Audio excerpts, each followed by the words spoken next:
Regardez ça, tu m'as de faire. Je regarde là, je regarde. Non, de que minutes déjà. Je regarde là comme ça va, ok? Ça sonne la salle. Ok, ça sonne la salle. Ok. Ça c'est bloqué là. Ça est bien là. Porte là venir 1m5. 1m5. Le intervenir mettre la venir mettre ça on l'autre habitation. Ça son habitation tout côté bloqué hier.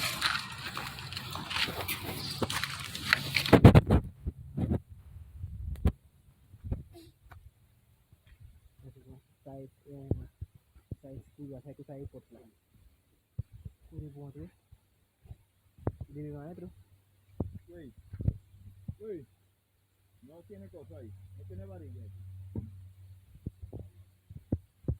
Ve a ver si se entra, si no entra, ya la sí.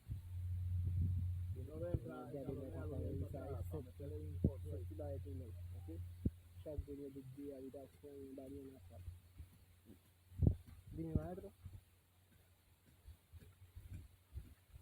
Vamos, tú te quedas aquí para que vaya subiendo arena para seguir ya.